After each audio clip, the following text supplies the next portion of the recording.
श्रीमंत राजे राजे बहादुर रघुजी महाराज भोसले, इनका जन्म शक 1794 कार्तिक वद्य चतुर्थी मंगलवार दिनांक 19/11/1872 को हुआ। उम्र के 10वें साल दिनांक 1/4/1882 को वे राजे बहादुर ऑफ देऊर हुए। महाराज स्वयं अत्यंत धार्मिक प्रवृत्ति के थे। उस समय के अनेक साधु संतों का सहवास एवं आशीर्वाद उन्हें प्राप्त था। खासतौर पर संत केजाजी महाराज, गजानन महाराज, हीरा सिंह महाराज, संत ताजुद्दीन बाबा आदि संत पुरुषों की कृपा उन्हें प्राप्त थी। केजाजी महाराज रघुजी महाराज के गुरु थे। महाराज बहुत ही कर्मठ एवं धार्मिक प्रवृत्ति के थे। इस वजह से पूजा अर्चा, व्रत वैकल्य, उपवास इत्यादि का बड़ी कड़ाई से पालन करते थे। उन्हें जिस दिन उपवास रहता था उस दिन उनके निजी पशु संग्रहालय के पशुओं को शेर, बाघ, चीता आदि भी मांसाहार की बजाय दूध भात या दूध रोटी का आहार दिया जाता था। पशु पक्षियों से उन्हें अतिशय प्रेम था। उनके पास सरजू नाम की एक पट्टेदार वागिन थी। महाराज संगीत एवं क्रीड़ा प्रेमी थे। संगीत के मर्मज्ञ थे। संगीत का उन्हें सकोल ध्यान था। वे स्वयं भजन भी करते थे।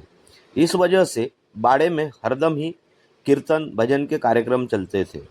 उस वक्त के प्रसिद्ध गायकों वादकों के कार्यक्रम आए दिन चलते और महाराज योग्यता के अनुसार कलाकारों का उचित सम्मान करते थे।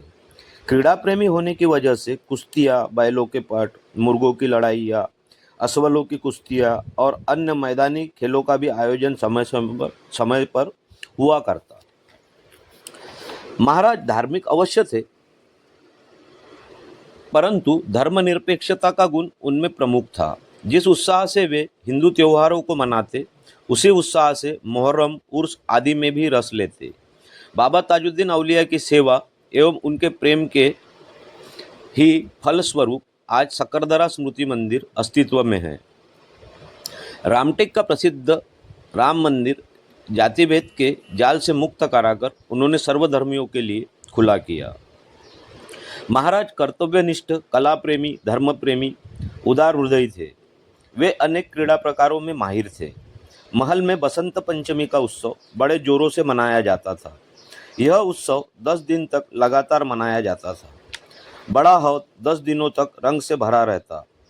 10 दिनों तक तमाशे, नाटक, कुश्तियाँ, पट, मैदानी खेल इत्यादि खेल आयोजित किए जाते थे। कार्तिक पूर्णिमा के दिन टिपुर के बाद रात को दंडार होती थी। कार्तिक पूर्णिमा का उत्सव भी बड़े जोरों से मनाया जाता था। दूर दूर से भक्तजन लक्ष्मी नारायण मंदिर में दर्शन के लिए आते थे। महाराज का अखाड़ा बाबा साहब के दरबार के पीछे था। महाराज के पास 25 से 30 पहलवान हरदम मौजूद रहते थे। गुलाब नबी पहलवान, अमदू पहलवान, मीरा बख्श पहलवान, चिराग नबी पहलवान आदि उस जमाने के मशहूर पहलवान थे। महाराज की सवारी दोपहर को 4 बजे नित्य नेम के साथ निकलती। 2 घोड़ेसवार बग्गी के सामने रहते। महाराज बग्गी में सवार रहते। सक्करदरा, नई शुक्रवारी, महल, झंडा चौक होते हुए महाराज महल में वापस आते। महाराज स्वयं कीर्तन करते थे। लक्ष्मी नारायण मंदिर में भगवे कपड़ों में धोती पहनकर, टिपरिया हाथ में लेकर खड़ी मुद्रा में कीर्तन करता हुआ यह राजा शायद इतिहास का पहला ऐसा राजा था जो भक्ति रस में रंगकर खुद मदोश अवस्था में ईश्वरीय आलोक में मगन होकर प्रभु के गुण गाता था। संत कवि श्री दास गनु महाराज विरचित श्री गजानन विजय ग्रंथ के अध्याय 19 में महाराजा रघुजीराव भोसले इनके संत प्रेम का उल्लेख आता है। जब गजानन महाराज नागपुर में बूटी जी के महल में श्री गोपाल बूटी जी के आग्रह पर आए, गजानन महाराज के परम भक्त श्री हरिजी पाटिल उन्हें शेगांव वापस ले जाने के लिए आए और बूटीवाड़े से गजानन महाराज शेगांव जाने के पहले रघुजी महाराज को मिलने के लिए उनके महल गए। ग्रंथ में रघुजी महाराज के संदर्भ में उल्लेख है कि रघुजीराव भोसले बड़े उदार मन के राजा थे, जिन्होंने अपने शुद्ध आचरण से भगवान राम को प्रसन्न किया था। उनका लौकिक राज, जो कि अशाश्वत होता है, चला गया था, किंतु अलौकिक सद्गुरु भक्ति रूप राज्य शाश्वत उनके घर था। उन्होंने गजानन महाराज का उत्तम प्रकार से यथावत सत्कार किया।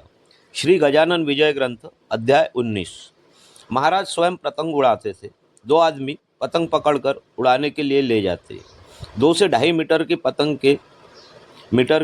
पतंग की हम आज कल्पना भी नहीं कर सकते। महाराज को ठंडाई पीने का एवं हुक्का ओढ़ने का शौक था। अतिथियों का सम्मान करना उनके आतिथ्यशील स्वभाव को दर्शाता है। यह संत प्रेमी राजा जो हीरा सिंह महाराज की गालियाँ भी बड़े प्रेम एवं सम्मान के साथ सहन करता था। हीरा सिंह महाराज राजा साहब को रघुआ के नाम से पुकारते और बाबा साहब महाराज को बड़े भैया संबोधित करते थे। हीरा सिंह कोचवान महाराज की संपूर्ण पागा संभालते थे। महाराज के पास करीब 25 से 30 घोड़े थे, जिनकी देखभाल हीरा सिंह कोचवान की प्रमुखता में 10-12 सेवक किया करते। उनके प्रेम ने बाबा ताजुद्दीन औलिया जैसे महान संत को नागपुर नगरी को पावन करने के लिए विवश किया। इतिहास हरदम इस हकीकत को याद रखेगा और जब तक सूरज चांद रहेगा तब तक यह महान राजा संत श्रेष्ठ के साथ लोगों के हृदयों में आसीन रहेगा। यह निर्विवाद सत्य है।